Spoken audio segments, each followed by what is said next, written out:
UHD quality video streaming, internet like a boss. SLT Mobitel Fiber. UHD quality video streaming, internet like a boss. SLT Mobitel Fiber. Double perfume lock සමග try කරන්න best ever sunlight rose.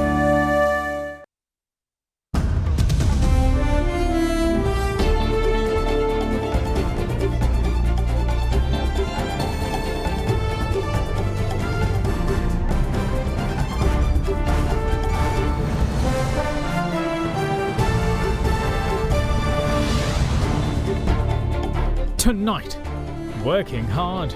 Sri Lanka's fisheries industry records highest export earnings and lowest ever imports.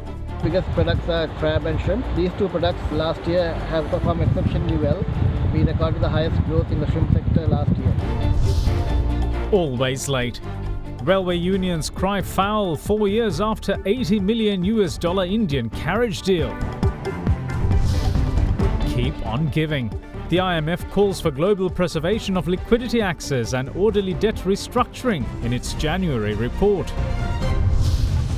Upping the pressure.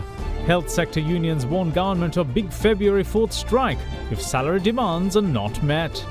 All that and much more coming up on First at 9. This Wednesday, the 26th of January 2022. 100% ස්වාභාවිකව ලබාගත් සාරයන් සමග නව life බොයි කෝමාරිකා. From AdaDerana, this is AdaDerana First at 9. Live from Studio 24 in Colombo. Good evening, welcome to First at 9. I'm Dhammik Ekanaik. Now then, Sri Lanka's fisheries sector has, despite the downturn affecting many sectors today, has managed to reach quite a few milestones in the year 2021. Last year, the fisheries sector recorded its highest export earnings in 12 years of $318 million, while also recording its lowest imports ever, with just over a little 56,000 metric tons brought into the country. Now, the Seafood Exporters Association of Sri Lanka says that this feat was achievable thanks to the introduction of a few new species of shrimp that has seen both output and market prices improve. 2021 may have been a difficult year for many. People lost employment, inflation was high, but as far as the country's export sector was concerned, it had one of the best years, even amid numerous challenges. With the likes of tea, rubber and coconut grabbing the headlines, a sector that crept under the radar is the fisheries exports. The total earnings from the export sector last year stood at $318 million. It might not be in the billions like some other sectors, but the significance lies in the details. Last year's performance is a whopping $318 million from the 2020 figure of $215 million. That's a jump of 47.9%. With Sri Lanka faced with forex issues, this is welcoming news indeed. Once the calculations are done, it also becomes apparent that the trade balance in the fisheries sector is $191.87 million for 2021. The figure is the highest during the past 12 years. This is largely down to fish imports being drastically reduced. Last year, there was 56,176 metric tons of fish imports compared to 85,809 metric tons in 2020. Go back another year, and the import volume was 95,636 metric tons. As for the fish export volume, 26,749 metric tons left the island. It is the third highest fisheries export figure recorded, with the island exporting 28,771 metric tons of fish in 2019. The main export out of Sri Lanka is fresh tuna and swordfish, but this goes as fresh to European markets. Due to COVID, some markets were closed down, and that is why we record a little bit less in this product. After tuna, the next biggest products are crab and shrimp. These two products last year have performed exceptionally well, and we recorded the highest growth in the shrimp sector last year. Previous best being 8,000 metric tons. Last year we recorded 14,500 metric tons. The introduction of the new species really helped the sector grow. Further, President of the Seafood Exporters Association of Sri Lanka, Dylan Fernando, explained how the government's assistance to the sector helped in the past year. The government has helped the shrimp sector by giving a low interest loan of 4.5% for the farmers to intensify their farms by lining their ponds with HGB lining. With this scheme, the farmers can have 3 cycles instead of 2 cycles per year, and the production we are hoping to increase from 14,000 metric ton to 30,000 metric ton by this year. In the meantime, the electronics and electrical sector too has shown significant growth in exports during the past year. The industry saw a $94 million hike in its export earnings, with the Export Development Board saying that the target for 2025 is $1 billion. Sri Lanka's electronic and electrical has recorded $422 million in export revenue last year. The Export Development Board notes that it's a 30% increase compared to $328 million recorded in 2020. The $422 million figure is the highest export revenue recorded in the history despite COVID pandemic challenges. The sector is also ambitious of reaching a $1 billion export target by 2025. The EDB says that the Sri Lankan electric and electronic industry continues to grow its brand as a young, dynamic exporter unafraid of change, embracing the challenges of evolving global markets with resilience in the true Sri Lankan spirit.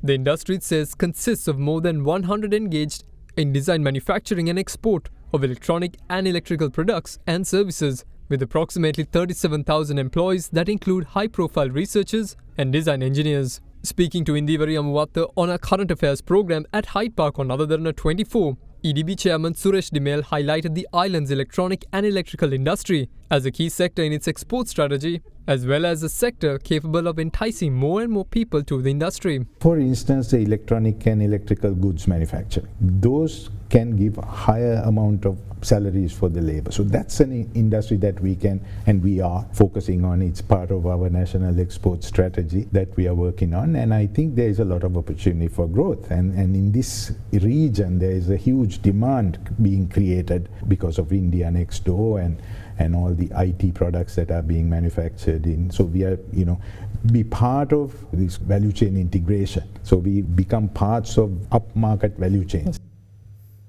Now, just weeks after defending against calls for privatization of the Railways Department due to its billions of dollars in losses, railway unions came before the media to highlight some more. The Railway Trade Union Alliance highlighted a 2018 purchase of 160 Indian railway carriages at a cost of over $80 million that now lie in various states of corrosion and disuse. They also claim that the carriages cannot be run on the upcountry line due to their 65-foot length, prompting a response from the State Minister of Bus Transport Services and Train Compartments to the contrary. The Railway Trade Union Alliance held a media briefing yesterday to expose what they say were acts of serious fraud in the purchase of railway carriages from India. However, despite crying foul over the issue now, the damage has already been done, with the deal having been inked in 2018 and deliveries having continued even up to last year. Addressing the media today, Railway Trade Union Alliance convener SP Vithanage revealed that the Indian constructed carriages were purchased at between $500,000 to $800,000 each, depending on the type. The 160 carriages were purchased from India using a special credit line at a cost of over $80 million. තුන්වෙනි පන්තියේ මැදිරි 41ක් ගෙනල්ලා තියෙනවා. එකක මිල $5,84,240යි. ඒ වගේම අපි ගෙනල්ලා තිබෙනවා දෙවෙනි පන්තියේ මැදිරි 41ක් මැදිරියක් $5,72,254ක් වෙනවා. ඒ වගේම තමයි එයා කන්ඩිෂන් මැදිරි 35ක් ගෙනල්ලා තියෙනවා. එක මැදිරියක් $8,01,251ක් වෙනවා. මේ මැදිරියක් අපි නිෂ්පාදනය කරන්න ක්‍රමවේදයක් හැදුවා නම් අපට පුළුවන්කම තිබෙනවා මේ මැදිරියක් රුපියල් කෝටි 4.5ක් අතර මුදලකට මේක නිෂ්පාදනය කරන්න. In addition, Vithanage also alleged that the 160 carriages were not really necessary for the railway department, as it already had sufficient carriages in stock. එතකොට මේ පෙට්ටි 160 අඩුපාඩුකම් රාශියක් තියෙනවා. විශේෂයෙන්ම මේක ඉතාමත් බාල වර්ගයේ තහඩුවකින් නිර්මාණය කරපු මැදිරි. ඒ නිසා දැනටමත් මේවයි මලකඩ කාලා ගැලවිලා යම් තහඩු යන ගැලවිලා මේ ආදී වශයෙන් දුර්වලතා ගණනාවක් තිබෙනවා. විශේෂයෙන්ම දුම්රිය දෙපාර්තමේන්තුවේ සියලුම දුම්රිය මාර්ගවල ධාවනය කරන්න පුළුවන් කමක් නැහැ මේ මැදිරි. විශේෂයෙන්ම උඩරට දුම්රිය මාර්ගයේ ධාවනය කරන්න බෑ. මොකද ප්‍රමාණයෙන් ගත්තම අඩි 65ක් දිගයි. මොකද අඩි 65ක් දිග මැදිරියක් උඩරට දුම්රිය මාර්ගයේ ධාවනය කරන්න බෑ. ඒ වගේම තමයි දෙපාර්තමේන්තුවට උමුණාටත් වඩා දුම්රිය මැදිරි තියෙන අවස්ථාවක තමයි මේ මැදිරි ගෙනාවේ. However, the government rejects the railway union claims that the carriages cannot be utilized. State Minister of Bus Transport Services and Train Compartments Dilum Amanugama says that all the compartments can in fact be put into operation. He added that the dilapidated state of the carriages can be attributed to the failure of the railway department, including its general manager of railways, to protect them over the past 4 months. Health services in the Western Province were disrupted today after the unions launched a 24-hour strike that began at 7 this morning. With 8 demands issued to the government, the unions say that a longer and more protracted strike could ensue if no solution is provided by the 4th of February. Now, included in their demands is a 7,000 rupee increase in their special duty allowance and the implementation of the recommendations of the Ranuge Salary Commission report. Just as signs of a resurgence in COVID-19 cases have begun to surface, the country's health sector seems to be preparing to exert additional pressure on the government. This morning, health sector unions launched a 24-hour token strike from 7 a.m. this morning to 7 a.m. tomorrow within the Western Province, after listing out 8 demands to the government. Among the demands are free health and safety facilities, including masks for school children, and the slashing of pharmaceutical drug prices. In addition, the unions are also calling on the government to implement the Ranuge Commission recommendations as a solution to current salary issues. Another key demand is an increase of the current 3,000 rupees special duty allowance to 10,000 rupees. With that being the case, amidst all the current hardships being faced by members of the public at present, patients at hospitals in the Western Province were seen left high and dry today. With that, the president of the Government Nursing Officers Association warned the government that its members are prepared to resort to longer-term action if no solution is forthcoming. මාස දෙකමාරක් කල් දීලත් මේ ප්‍රශ්නේ අවසන් කරන්න බැරි නම් අපි ලෑස්ති වෙනවා ගෙදර ඉන්න ඕගොල්ලෝ සෞඛ්‍ය සේවාව බාර ගන්න. පෙබරවාරි 7 වෙනිදා අපි අකණ්ඩ වැඩ වර්ධනයක් රට පුරා ආරම්භ කරනවා. ඒ වැඩ වර්ධනයට පෙර මේ ප්‍රශ්නවලට විසඳුම් දෙන්න කියන එක තමයි අපි මේ ආණ්ඩුවට බල කරන්නේ. We will see you shortly on the other side of this break. Stay with us. Big 3. Welcome back. You're watching First at 9. Now, the World Health Organization explains that in order for the world to transition from the pandemic to a stage of epidemic, an exit strategy must be formed by governments of every country. The global health body says this is necessary because the virus will never be gone permanently and countries need to get ready to consider it as a part of life from now on. 70% vaccination levels in countries is a key factor in their being able to claim some control over the global virus. Despite the level of severity and transmissibility of COVID variants, observing the general health and safety guidelines and getting vaccinated will decide whether the country comes out of the pandemic or not. This is a fact that has been made very visible in many countries around the world. The plus in getting vaccinated is that if a country is able to ensure that 70% or more of the population is completely vaccinated with the 2-dose regime, restrictions could be eased and the country would have some control over the virus. What's more, vaccination will also reduce the burden on the country's health systems. When you get vaccinated, you get a full course, and especially if you're someone who's got vulnerability or high risk for severe disease. The fact is, if you are vaccinated, and depending on the country you're in and the data that we've seen, but you're somewhere between 20 and 50 times less likely to be admitted to hospital if you've been vaccinated. And that goes up with age, it goes up in vulnerable groups. So the reality is, the vast majority of people who are arriving in hospital are unvaccinated, and vaccinated people have so much more protection. So if you have a lot of unvaccinated people in your community and a wave of disease passes through, and like this Omicron wave, and even if each individual case may be on average less severe, the reality is with so many cases in the community and with a lot of people unvaccinated, it will generate a lot of admissions in a very short time. And that puts huge pressure on the system. Speaking further, Executive Director of the Health Emergencies Program at the World Health Organization, Dr. Mike Ryan, explained what the WHO expectations are in the future in dealing with the virus. We have to look at each country needs to have a path, not out of having cases of the virus, but a path out of this emergency, a path out of the acute phase of the pandemic. The virus is not going to go away. What can go away is the emergency. What can go away is the hospitalizations. What can go away is the deaths. What can go away is the restrictions. If we take a stepwise approach to that and do that in a careful manner and according to what's happening in any individual situation. So each government needs to look very carefully at where it is, where it's been, what capacities and capabilities it has now, and then how can it chart a safe path to end the emergency. And as we end the emergency in every country, then we can say that the global emergency is over. The virus will remain, the virus will continue to evolve and will probably settle down into a pattern. We're not quite sure what pattern that will be. We would hope of low-level transmission with potentially occasional epidemics, We don't know whether those epidemics will be seasonal, whether they'll be in high-risk groups. There's a lot to work out with that. The problem we have is that this virus is unpredictable. This virus, as it's proven, may give us some nasty surprises. So we need to be very, very careful to track the virus and track its evolution. It is very well articulated that the virus could thrive only if it's left to do so. Without the spread, it cannot mutate. The other thing we expect with variants is that there may be more immune escape, which means our countermeasures, our vaccines will be less effective. We don't want to be in that situation. So again, we want to make sure that we reduce the spread.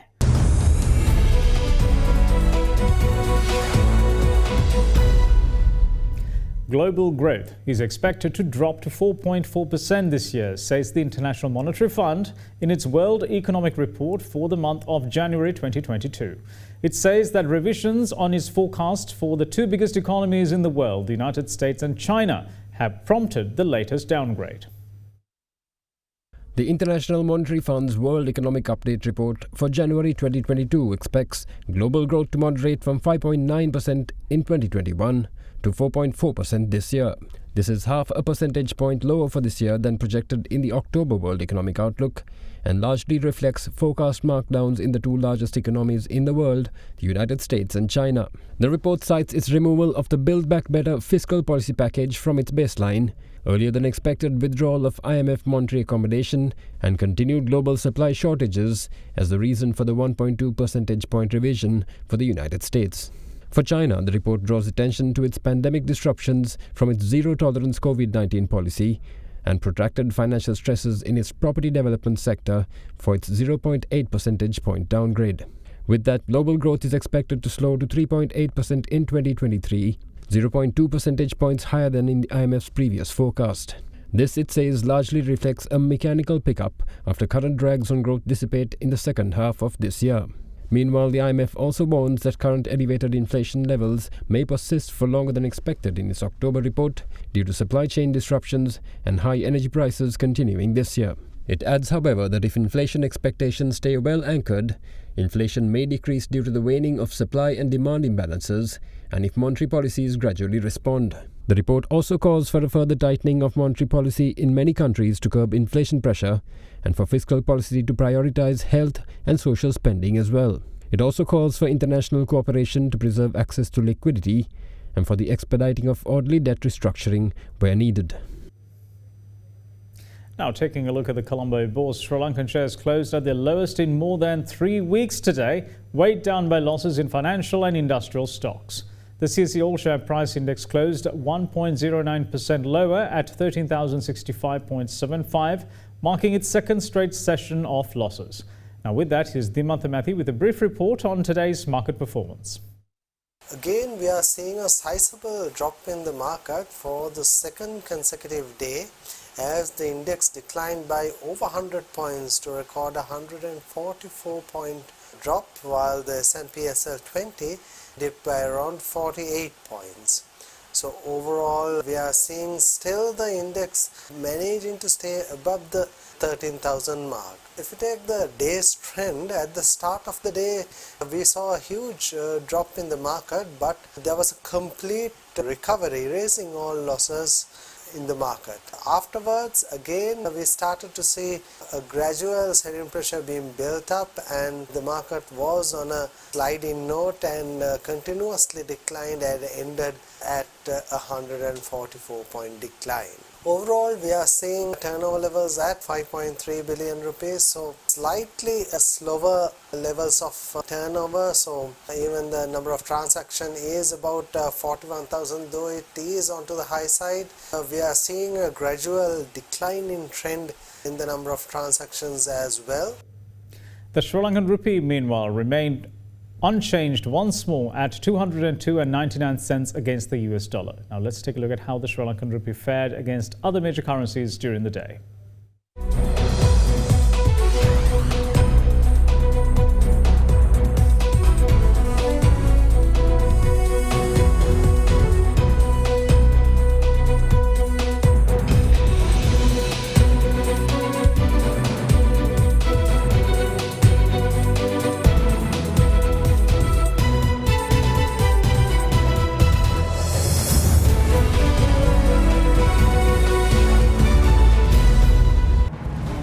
And that's it from all of us here at First at 9. Thanks for watching. Bye-bye.